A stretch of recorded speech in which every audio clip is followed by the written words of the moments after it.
Assalamualaikum warahmatullahi wabarakatuh. Kembali lagi bersama saya Akbar, mahasiswa Fakultas Ekonomi jurusan Akuntansi Universitas Negeri Gorontalo. Dalam video kali ini saya akan membahas mengenai kelangkaan dan pilihan.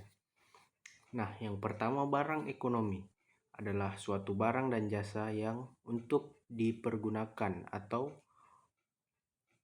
untuk memperoleh suatu pengorbanan, misalnya ditukar dengan uang ataupun produk-produk lainnya. Contoh dari barang ekonomi yaitu makanan, minuman, pakaian, pendidikan, dan jasa yaitu adalah sebagai dokter. Kemudian barang ekonomi merupakan barang konsumsi atau customer goods, adalah barang yang dibeli oleh konsumen akhir untuk langsung dikonsumsi oleh konsumen tersebut. Sedangkan barang modal atau capital goods adalah barang yang digunakan untuk memproduksi barang lain. Contoh mesin cetak, mesin pemintai tekstil, bahan baku industri, bahan bangunan, dan lain sebagainya. Kemudian ada barang bebas, yaitu barang-barang kebutuhan manusia untuk memperolehnya tidak memerlukan pembayaran. Contoh dari barang bebas yaitu udara yang kita hirup dan air yang berasal dari tanah. Kemudian yang pertama yaitu masalah dasar ekonomi. Yang pertama adalah kelangkaan. Kelangkaan adalah suatu kebutuhan seseorang atau masyarakat akan barang jasa sudah melampaui penyediaan barang jasa tersebut. Adapun penyebab terjadinya kelangkaan adalah dikarenakan kenaikan BBM telah mengalami permintaan yang melonjak sehingga pasokan normal telah habis. Yang berikutnya yaitu perilaku konsumen, merupakan hal-hal yang mendasari konsumen untuk membuat keputusan pembelian. Teori perilaku konsumen mempelajari bagaimana manusia memilih di antara berbagai pilihan yang dihadapinya dengan memanfaatkan sumber daya yang dimiliki.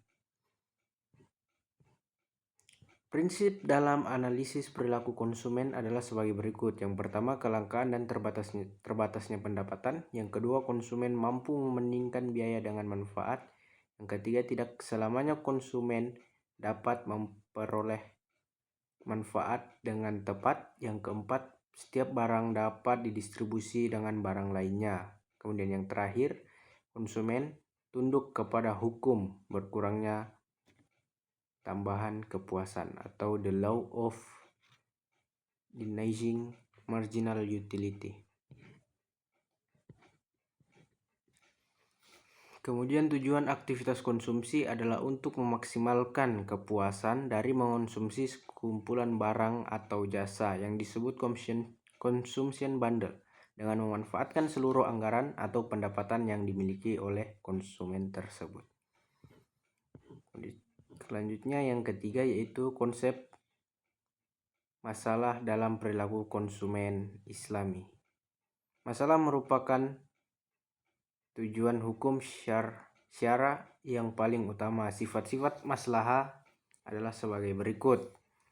Yang pertama bersifat subjektif, dalam arti bahwa setiap individu memiliki hakim bagi masing-masing untuk menentukan apakah suatu perbuatan merupakan sebuah maslahah atau bukan bagi dirinya. Kemudian maslahah orang per orang akan konsisten dengan masalah orang terbanyak.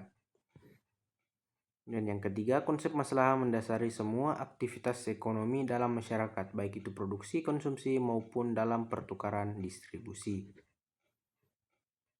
Selanjutnya, kebutuhan dan keinginan. Ekonomi konvensional. Kebutuhan dan keinginan terdiri dari ekonomi konvensional dan ekonomi syariah. Yang pertama, ekonomi konvensional tidak membedakan antara kebutuhan dan keinginan, sedangkan ekonomi syariah pemenuhan kebutuhan akan menghasilkan manfaat fisik, spiritual, intelektual, ataupun material, sedangkan keinginan diartikan sebagai suatu yang berasal dari kebutuhan dan keinginan.